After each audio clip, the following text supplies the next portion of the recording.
میں زندگی کے 20-30 سال مغرب میں گزارے ہیں. وہاں تصور بھی نہیں کوئی کر سکتا کہ ایک ملک کا مجرم پکڑا جائے کہ لندن کے اندر بڑے بڑے محلات لیے ہوئے اور ایک رسید نہیں ہے کہ کدھر سے پیسہ آیا. 3 دفعہ پرائم منسٹر، بچے اس کے لندن بیٹھے ہیں، اربوں روپے کے گھروں میں رہتے ہیں. کہتے جی ہم پاکستانی شہری نہیں، اس لیے ہم بتاتے نہیں ہمارے پاس پیسہ کدھر سے آیا. وہ عدالت سپریم کورٹ اس کو کنوکٹ کرتی ہے. مفرور جھوٹ بول کے ملک سے باہر بھاگتا ہے اور وہ آج پاکستان کے فیصلے کر رہا ہے. وہاں بیٹھ کے ابھی یہ جو آڈیو لیکس آئی ہیں، یہ جو انکشاف آپ کے سامنے ہوئے ہیں،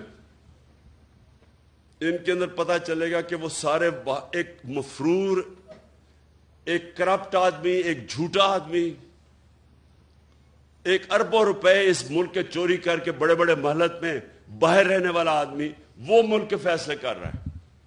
یہ مغرب میں تصور بھی نہیں ہے. اور اس کا جو منشی اسحاق ڈار، وہ جو آیا ہے یہاں پہنچا ہے، سوچیں کہ اس کو نیب نے بلایا، پوچھا کہ تمہاری پراپرٹیز کدھر سے آئی ہیں، بجائے جواب دینے کے لیے پرائم منسٹر کے جہاز میں مفرور ہو جاتا ہے. نون لیگ کے زمانے میں وہ آج پاکستان آ گیا ہے اور فائنانس منسٹر بن رہا ہے. یعنی اب پاکستان کا پیسہ، فائنانس کس کے حوالے کر رہے ہیں؟ جو مفرور 5 سال سے بھاگا ہوا تھا کہ جی میری طبیعت ٹھیک نہیں تھی. وہ ابھی تک یہی نہیں پتا کہ 5 سال کس چیز کا علاج ہو رہا تھا. اس کا کوئی ایسی بیماری ابھی تک پتہ ہی نہیں ہے جس کو 5 سال لگ رہے تھے. وہ بیماری نہیں تھی، ڈرا ہوا تھا، اور تب اب ڈیل کر کے یہاں پہنچا ہے اور اب آ کے پاکستان کا فائنانس منسٹر بنے گا. 22 کروڑ قوم کی، یعنی آپ کے خزانے کے اوپر بیٹھے گا. بلے کو بٹھاؤ گے دودھ کی حفاظت کرنے کے لیے. یہ کسی مغربی معاشرے میں نہیں ہو سکتا کیونکہ وہاں انصاف ہے.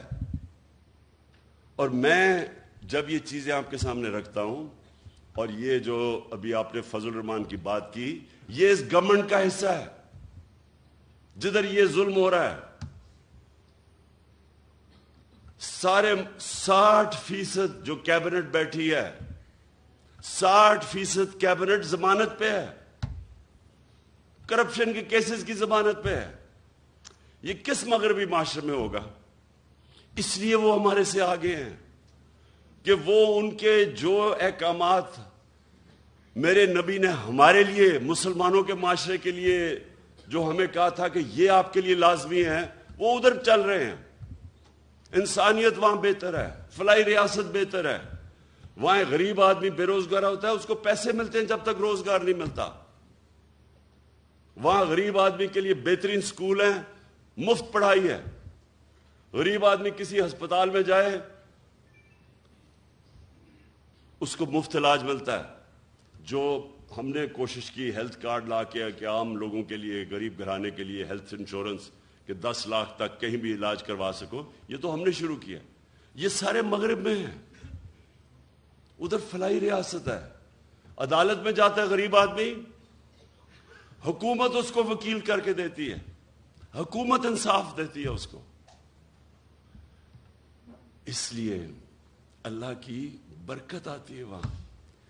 جب غریب آدمی کی آواز، اس کی جب دکھ اور درد کی آواز اوپر سنتا ہے، اور جب آپ اس کی خدمت کرتے ہیں وہ بھی سنتا ہے اوپر والا. تو میں نے وہ معاشرے دیکھے ہیں. اس لیے جب میں آیا تو حکومت میں جب میں آیا، حکومت سے پہلے میں بات نہیں کی. جب میں حکومت میں آیا، پرائم منسٹر بنا، تب میں شروع ہوا کہ یہاں ریاست مدینہ کے اصولوں پہ پاکستان کو کھڑا کرنا ہے. اس لیے کیا کہ یہ کوئی نہ سمجھے کہ میں ووٹ مانگنے کے لیے کر رہا ہوں، کہ لوگ میری نیت پہ نہ شک کریں. جس طرح فضل الرحمان اسلام کو بیچتا ہے، اس کو جو مرضی فتویٰ دلوانا اسے دلوا لو اگر اس کو تم پوزیشن دے دو. اس کا تو مقصد اسلام، اگر 30 سال سے وہ پالیٹکس میں ہے، مجھے بتائیں کہیں دنیا کے اندر اس نے ایک دفعہ اسلام کی کوئی بات کی ہے باہر جا کے؟ یہاں بتائیں پاکستان میں کتنے لوگ اس کو دیکھ کے مسلمان ہوئے ہیں؟ میں دعویٰ کرتا ہوں کہ لوگ اس کو دیکھ کے اسلام سے دور ہو جاتے ہیں، کیونکہ وہ جب دیکھتے ہیں کہ صرف ایک انسان کے جو دین کے اوپر بات کر رہا ہے، سارا بات فتوی دین پہ دے رہا ہے، اور اس کے ضمیر کی قیمت ایک ڈیزل کا پرمٹ ہو، کون اس کو سمجھے گا؟ اس لیے میں آپ سے آج اپنے علماء اور مشائخ آپ سب سے یہ کہنا چاہتا ہوں کہ دیکھیں یہ بڑا پاکستان ایک فیصلہ کن موڑ پہ کھڑا ہے۔ انہوں نے جو باہر کے لوگ تھے، جو باہر کی قوتیں تھیں، وہ اس لیے نہیں انہوں نے مجھے یہ سازش کر کے ان ساروں کے ساتھ مل کے اندرونی اور بیرونی ملک مل کے سازش کر کے ہٹایا، اس لیے نہیں ہٹایا کہ وہ مجھے جانتے نہیں ہیں۔ مجھے سب سے زیادہ مغرب میں لوگ جانتے ہیں۔ انہوں نے اس لیے ہٹایا کہ وہ اس ملک میں ایسے لوگ چاہتے ہیں جو ان کی غلامی کریں، اور جتنا بڑا ڈاکو ہوتا ہے اتنا ہی وہ بزدل ہوتا ہے، کیونکہ اس کو پیسہ بچانا ہے اپنا۔ پیسے بچانے کے لیے وہ ملک کو قربان کرنے کے لیے تیار ہو جاتا ہے۔ ان سب کے پیسے باہر پڑے ہیں، ان کا اربوں ڈالر باہر پڑا ہے، چاہے یہ زرداری ہو، چاہے نواز شریف ہو، یہ خان 30 سال سے پیسہ چوری کر رہے ہیں ملک کا۔ ان کو اسی طرح کے لوگ چاہیے آپ کے اوپر، کیونکہ وہ جو ان کو کہیں گے وہ کریں گے۔ جب زرداری اور نواز شریف 10 سال 2008 سے لے کے 18 تک جب یہ اقتدار میں تھے، 400 ڈرون اٹیک کیے امریکہ نے پاکستان پہ۔ یہ دنیا کی تاریخ میں کبھی نہیں ہوا کہ جس ملک کے لیے آپ جنگ لڑ رہے ہیں وہ آپ کے اوپر ہی اٹیک کر رہا ہے، یہ کہیں نہیں ہوا آج تک۔ اور یہ سارے انسانی حقوق کی خلاف ورزی تھی، یہ سارے انٹرنیشنل لاز کی خلاف ورزی تھی۔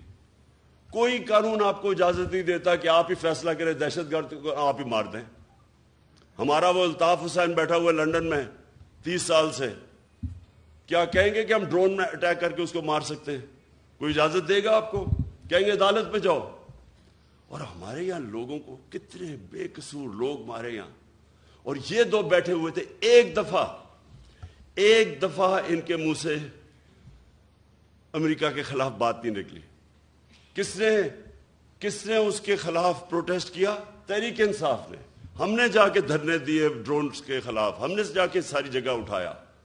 ان دونوں حکمرانوں نے کبھی کچھ نہیں کیا، کیونکہ ان کے پیسے باہر پڑے ہیں، یہ اپنے پیسے کے غلام ہیں۔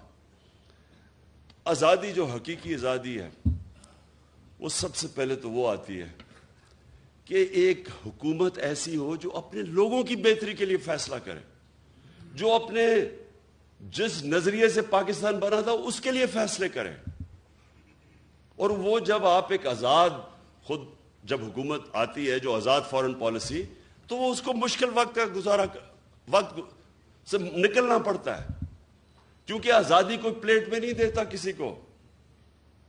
آزادی کے لیے جدوجہد کرنی پڑتی ہے۔ ہمارے نبی صلی اللہ علیہ وسلم مدینے میں پہلے دن آزادی نہیں مل گئی تھی، کفار نے پوری کوشش کی۔ جنگ احد کے اندر بڑی مشکلوں سے مسلمان بچے، پھر جنگ خندق کے اندر تو سارے سمجھ رہے تھے کہ بچیں گے نہیں، اتنی بڑی فوج آئی اور گھیر لیا تھا ان کو۔ تو جدوجہد کی، قربانیاں دیں، پھر آزاد ہوئے اور پھر ایک عظیم قوم بنے۔